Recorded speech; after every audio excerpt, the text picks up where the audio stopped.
While Olinda Chapel's death is trending at this moment, let me just read a post that was posted on your account. Hence, it is with great sadness that we announce the passing away of Olinda early this morning. She suffered a cardiac arrest and it was too late by the time they arrived at the hospital. We would like to thank the Oxford University Hospital for all they did to keep her alive. Please allow us this time to grieve. Fly high, Queen. A lot of people were shocked by this message, and she later on confirmed that her account was hacked. She is actually fine. But pane vanhu vari kutaura kuti Olinda anoda attention stereki. Paaona post iyi iri kuenda viral, then she decided to delete the post.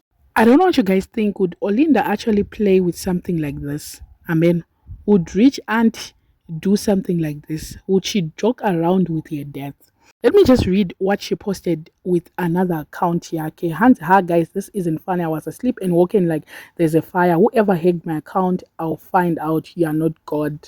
Hanzi vahekwa ndiani kwaangaheka rich aunt wedu wanenge achida kuheka chiko mupeji rarich aunt ada kuone chiko.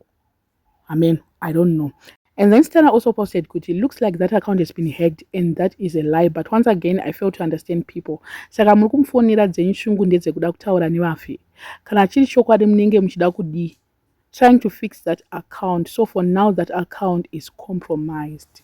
Ndidziva vari kutotaura, and Olinda anga achitoti zvona anga akatorara ari mumagumbeze, and then ndobva azongomutswa nadziva kuti kunoku hazvina kutombomira zvakanaka account yako. Hanzi anga atori pasaidi nadziva pazvaitika zvese izvozvo, and mafoni ake hanzi anga akatodzima.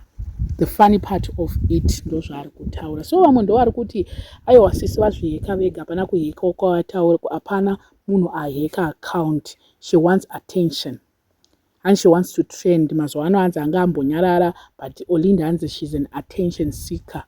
Ndo zviri kubuda nevanhu vakawanda. And then let me just read comment iri panapa. Hanzi I'm toxic. I'm thinking azvita ega hake. Kwakutozoona kuti content gone too far.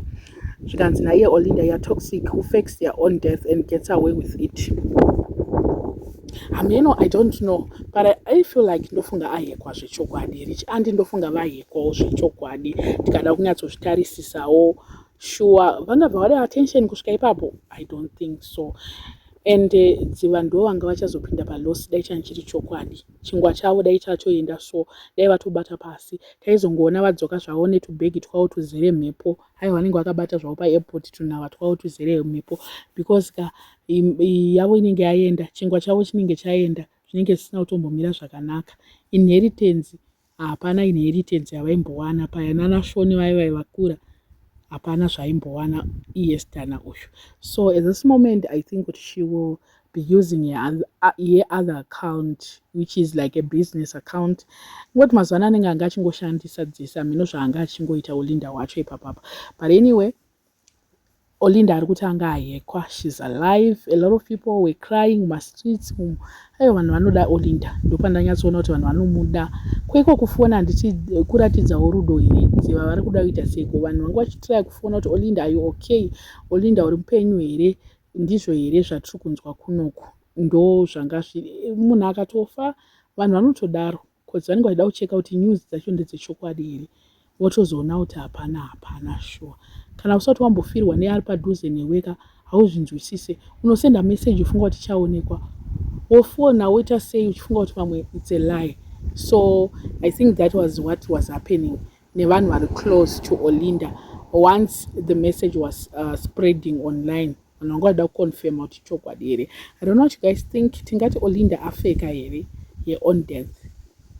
Let me know in the comment section what are your thoughts. When you are a subscriber, please make sure that you are subscribed, and see you in my next video. Thank you for 35,000 subscribers.